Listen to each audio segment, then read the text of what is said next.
There is still no public copy of the Iran ceasefire memorandum, no released document, no confirmed Iranian version. But Washington has now given reporters its clearest account yet of what it says is inside the unreleased 14-point deal. And according to the US version, this ceasefire document appears to be a step-by-step framework to stop the fighting, reopen the Strait of Hormuz, ease sanctions, restart Iranian oil exports, unlock frozen assets, and begin a new round of nuclear negotiations. So what exactly is in the 14 points? Point 1 is the ceasefire. According to the US account, the United States, Iran, and their allies in the current war would immediately and permanently end military operations on all fronts, including Lebanon. They would also agree not to start a new war or military operation against each other. Point 2 is sovereignty.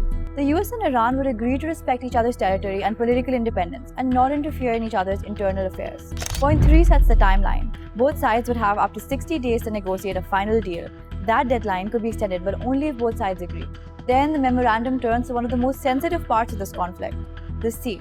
So point 4 is about the US naval blockade. The US would begin lifting the blockade as soon as the memorandum is signed and fully end it within 30 days. Washington would also agree to move its forces away from areas close to Iran within 30 days after a final deal is reached. Point 5 is about the Strait of Hormuz. Iran would arrange safe passage for commercial ships through the strait for 60 days without charging them. Iran would also hold talks with Oman and other Gulf states on the future management of the strait. Then comes the money. Because point 6 is about reconstruction.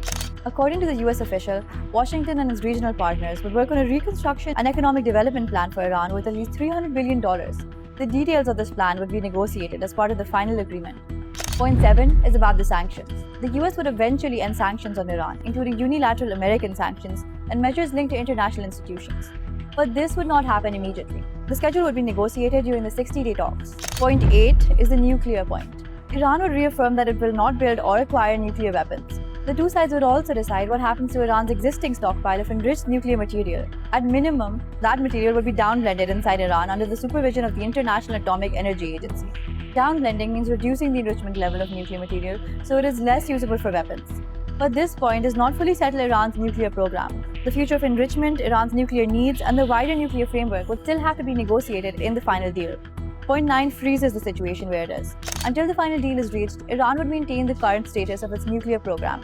The US would not impose new sanctions, and Washington would not deploy additional forces in the region. Point 10 gives Iran immediate oil relief. The US Treasury would issue waivers for Iranian crude oil, petroleum products, and related services. That includes banking, insurance, and transportation. In plain terms, Iran would get room to sell oil again while the final deal is being negotiated. Point 11 is about frozen Iranian assets.